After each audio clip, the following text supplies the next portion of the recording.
नमस्कार. संतवाणी म्हणजे अमृताची खाण. ज्यांच्या शब्दांनी महाराष्ट्र घडला आणि ज्यांच्या विचारांनी आजही कोट्यवधी हृदय धडधडतात, अशा संतांच्या चरणी नतमस्तक होऊन आपण आजच्या चर्चेला सुरुवात करत आहोत. भावार्थ संतवाणीमध्ये आज आपण पाहणार आहोत की विठ्ठलाची भक्ती आणि संसाराची जबाबदारी यांचा समतोल कसा साधावा. चला, या भक्तिरसात आपणही न्हाऊन निघूया. काय तुम्हाला माहिती आहे की आयुष्यात येणारे अडथळे दूर करण्यासाठी फक्त मेहनत पुरेशी नसते, तर त्या मेहनतीला योग्य बुद्धीची आणि स्थिर मनाची जोड लागते. संत एकनाथ महाराज एका सुंदर अभंगात म्हणतात, बुद्धी द्यावी गजानन देवा. आजच्या धावपळीच्या जगात जिथे आपल्याला तणाव आणि गोंधळाने घेरले आहे, तिथे हा छोटासा अभंग तुमच्या जगण्याची दिशा कशी बदलू शकतो. रोज सकाळी या अभंगाचे वाचन केल्याने मनात सकारात्मक ऊर्जा निर्माण होते आणि कामावर लक्ष केंद्रित करणे सोपे जाते. Focus improvement. जर तुम्ही विद्यार्थी असाल किंवा काही नवीन शिकत असाल, तर विद्या द्यावी गजानना ही ओळ तुमच्यासाठी ध्येय निश्चित करण्यासाठी मंत्रासारखी काम करेल. पायी घागुऱ्या या ओळीतील लय मनाला शांत करते आणि मानसिक तणाव कमी करण्यास मदत करते. अभंगात बुद्धी द्यावी असे म्हटले आहे. जीवनात अनेकदा आपल्याकडे साधनं असतात, पण ती वापरण्याची बुद्धी नसते. गणपती हा बुद्धीचा देव आहे. हा अभंग आपल्याला शिकवतो की कोणत्याही संकटात घाबरून न जाता विवेक जागृत ठेवणे महत्त्वाचे आहे. पायी घागुऱ्या वाजती ऋणझुण, नाचत यावे गजानन देवा. हे ओळ आपल्याला सांगते की भक्ती आणि जीवन हे रटाळ नसावे. जीवनात निरागसता आणि आनंद असेल तरच आपण कामात फ्लो अनुभवू शकतो. जसा देव नाचत येतो तसाच आपणही आपल्या कामात आनंद शोधला पाहिजे. एका जनार्दनी विनवितो तुझ. संत एकनाथ महाराज एवढे मोठे संत असूनही अत्यंत नम्रतेने प्रार्थना करत आहेत. मानवी जीवनात अहंकार हा सर्वात मोठा अडथळा असतो. हा अभंग आपल्याला शरण जाण्याची आणि विनम्र राहण्याची कला शिकवतो, ज्यामुळे ज्ञानाचे द्वार उघडते. हा अभंग गणपती बाप्पाच्या चरणी केलेली एक नितांत सुंदर प्रार्थना आहे. यात केवळ भक्तीच नाही, तर मानवी जीवनासाठी आवश्यक असणारी बुद्धी, कला आणि विनम्रता यांचा मेळ घातला आहे. प्रत्येक चरणांचा भावार्थ खालीलप्रमाणे. प्रथम चरण, लंबोदर गिरिजा नंदना देवा, पूर्ण करी मनोकामना देवा. भावार्थ, या चरणात भक्ताने गणेशाच्या लंबोदर विशाल उदर असलेला आणि गिरिजानंदन पार्वतीचा पुत्र या रूपांचे स्मरण केले आहे. लंबोदर असणे हे सर्व काही सामावून घेण्याच्या क्षमतेचे प्रतीक आहे. भक्त बाप्पाला साकडे घालत आहे की माझ्या मनात ज्या शुभ इच्छा आहेत त्या पूर्ण कर. येथे मनोकामना म्हणजे केवळ भौतिक सुख नव्हे, तर आत्मिक प्रगतीची इच्छा आहे. सामाजिक संदर्भ. संत एकनाथांच्या काळात समाज विविध अंधश्रद्धा आणि संकटांनी वेढलेला होता. अशा वेळी समाजाला एका विसाव्याची, एका आधारस्तंभाची गरज होती. मनोकामना म्हणजे केवळ स्वतःचा स्वार्थ नसून समाजाचे कल्याण करण्याची इच्छा असा त्याचा व्यापक अर्थ आहे. नैतिक धडा. आपली ध्येये गाठण्यासाठी ईश्वरी शक्तीवर किंवा एका उच्च ध्येयावर विश्वास ठेवणे आणि नम्रता बाळगणे हा धडा संतांना द्यायचा होता. आजच्या युगात हा धडा शाश्वत यशासाठी संयम शिकवतो. वास्तविक उदाहरणे. आज इन्स्टंट फेमच्या नादात लोक चुकीच्या मार्गाचा अवलंब करतात. या चरणातून हे शिकता येईल की तुमची मनोकामना, प्रसिद्धी ही समाजाला दिशा देणारी असावी, केवळ स्वस्त लोकप्रियतेसाठी नसावी. अनेक तरुण उद्योजक केवळ नफ्यासाठी व्यवसाय करतात. इथे मनोकामना म्हणजे समाजाच्या समस्या सोडवण्याची इच्छा असावी, जसे की प्रदूषण कमी करणारे तंत्रज्ञान विकसित करणे. जसे एखादे लहान मूल आपल्या आईवडिलांकडे हट्ट धरते आणि त्याला विश्वास असतो की ते आपली इच्छा पूर्ण करतील, तसाच भाव येथे आहे. आयुष्यात जेव्हा आपण एखाद्या मोठ्या कार्याचा श्रीगणेशा करतो, तेव्हा विघ्नहर्ता म्हणून आपण त्याच्याकडे पूर्णत्वाची आस धरतो. द्वितीय चरण, हे मन पावन तवपदी सेवन, बुद्धी द्यावी गजानन देवा. भावार्थ, हे चरण अत्यंत आध्यात्मिक आहे. मन हे चंचल असते. त्याला शुद्ध पावन करण्यासाठी ईश्वराच्या चरणांशी लीन होणे आवश्यक आहे. जेव्हा मन ईश्वराच्या भक्तीत सेवन गुंतलेले असते, तेव्हाच ते नकारात्मकतेपासून दूर राहते. पुढे भक्त बुद्धी मागत आहे. गणपती हा बुद्धीची देवता आहे. केवळ माहिती असणे म्हणजे बुद्धी नव्हे, तर विवेक म्हणजे काय योग्य आणि काय अयोग्य हे जाणण्याची शक्ती दे, अशी ही मागणी आहे.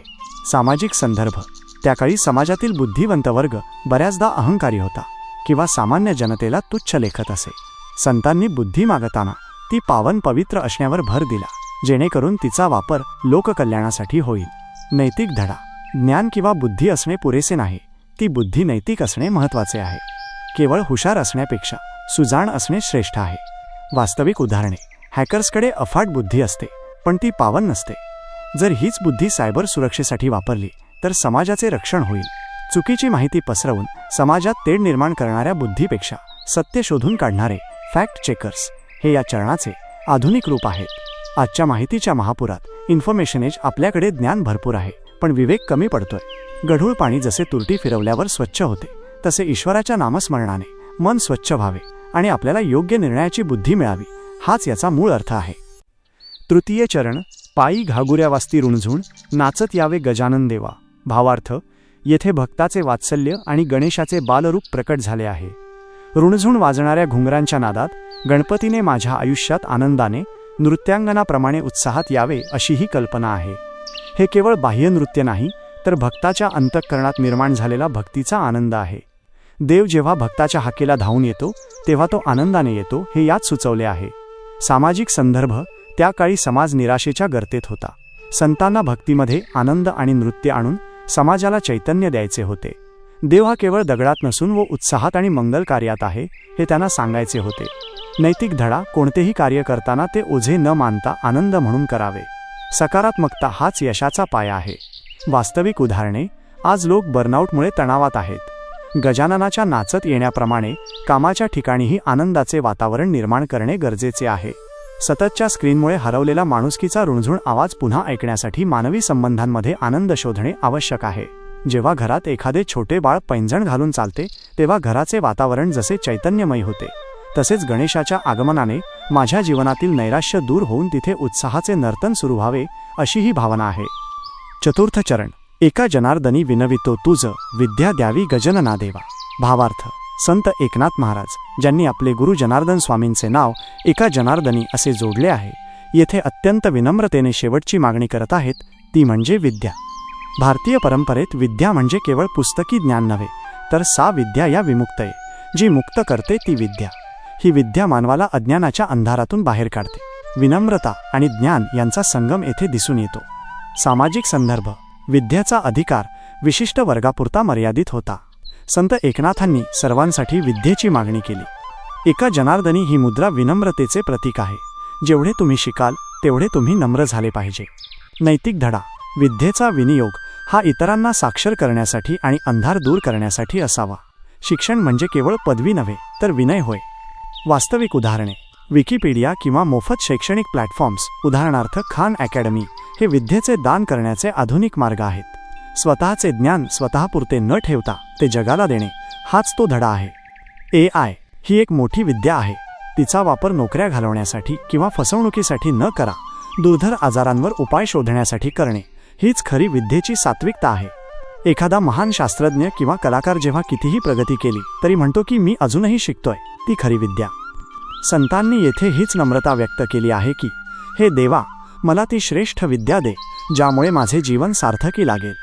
हा संपूर्ण अभंग उदाहरणातून समजून घेऊ. समजा तुम्ही एखादा कठीण प्रकल्प हाताळत आहात. जेव्हा तुम्ही कामाला सुरुवात करताना ईश्वराचे स्मरण करता तेव्हा तुमचा अहंकार कमी होतो. लंबोदर गिरिजानंदना.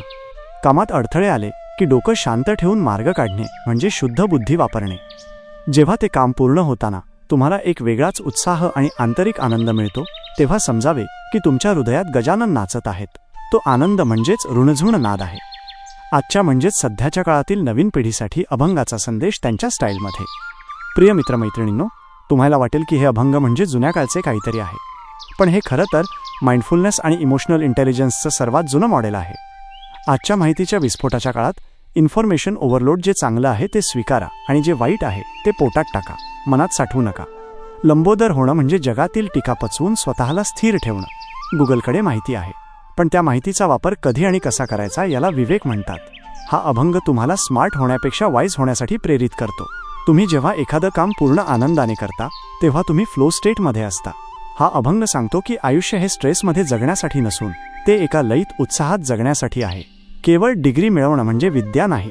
स्वतःच्या भावनांवर ताबा मिळवणं आणि इतरांप्रती सहसंवेदना, एम्पथी बाळगणं ही खरी विद्या आहे. थोडक्यात सांगायचं तर हा अभंग म्हणजे तुमचं मेंटल सॉफ्टवेअर अपडेट आहे.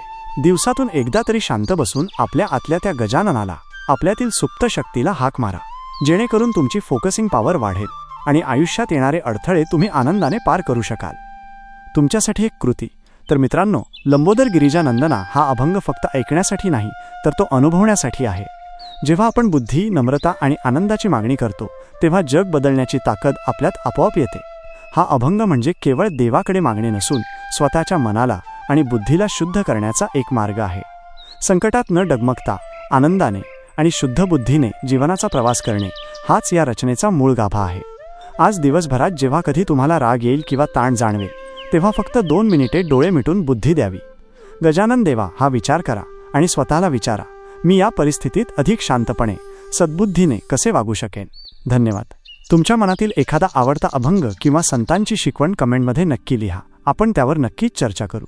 संतांच्या या दरबारात तुम्ही सहभागी झालात त्याबद्दल खूप खूप आभार. पुंडलिक वरदा हरी विठ्ठल. पंढरीनाथ महाराज की जय. भेटूया पुढच्या व्हिडिओमध्ये. तोपर्यंत रामकृष्ण हरी.